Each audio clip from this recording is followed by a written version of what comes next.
Hello friends, പുതിയൊരു വീഡിയോയിലേക്ക് എല്ലാവർക്കും സ്വാഗതം. ഡ്യൂറൻ കപ്പിന് തുടക്കമാവാനായി പോവുകയാണ്. ഡ്യൂറൻ കപ്പിൽ ബ്ലാസ്റ്റേഴ്സ് പങ്കെടുക്കുന്നില്ല. മുഹമ്മദ് സുബ്രജൻസ് ഡ്യൂറൻ കപ്പിൽ പങ്കെടുക്കുന്നുണ്ട്. ഈ മാസം 31-നാണ് മുഹമ്മദ് സുബ്രജൻസിന്റെ ഗ്രൂപ്പ് ഘട്ടത്തിലെ ആദ്യ മത്സരം വരുന്നത്. മുഹമ്മദ് എഫ്സിക്കെതിരെയാണ് മുഹമ്മദ് സുബ്രജൻസിലെ ഗ്രൂപ്പ് ഘട്ടത്തിലെ ആദ്യ മത്സരം വരുന്നത്. പിന്നീട് ഓഗസ്റ്റ് 4-ന് CSFന്റെ ടീമിനെ നേരിടും മുഹമ്മദ് സുബ്രജൻസ്. ഗ്രൂപ്പ് ഘട്ടത്തിലെ അവസാന മത്സരം വരുന്നത് ഡയമണ്ട് ഹാർബർ എഫ്സിക്കെതിരെയാണ്. ഡയമണ്ട് ഹാർബർ എഫ്സിയുടെ ഹെഡ് കോച്ച് മുൻ മുഹമ്മദ് പരിശീലകൻ കിമു ഇക്കുലയാണ്. മുൻ കേരള ബ്ലാസ്റ്റേഴ്സ് പരിശീലകനായിരുന്നു കിമു ഇക്കുല. ഇപ്പോൾ കിമു ഇക്കുല ഒരു പ്രതികരണം നടത്തിയിരിക്കുകയാണ്.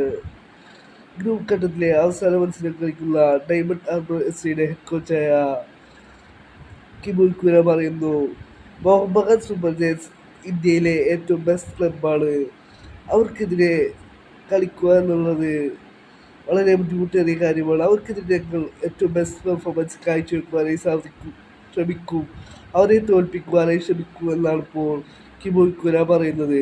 കിമു ഇക്കുല പറയുന്നു, അവരെ തോൽപ്പിക്കുവാനായി ഞങ്ങൾ ശ്രമിക്കും, അവരെ തോൽപ്പിച്ചുകൊണ്ട് പിന്നീട് അവർക്കൊരു ബെസ്റ്റ് ഓഫ് ലക്ക് നൽകുവാനാണ് ഞങ്ങൾ ആഗ്രഹിക്കുന്നത് എന്നാണ് ഇപ്പോൾ കിമു ഇക്കുല പറയുന്നത്.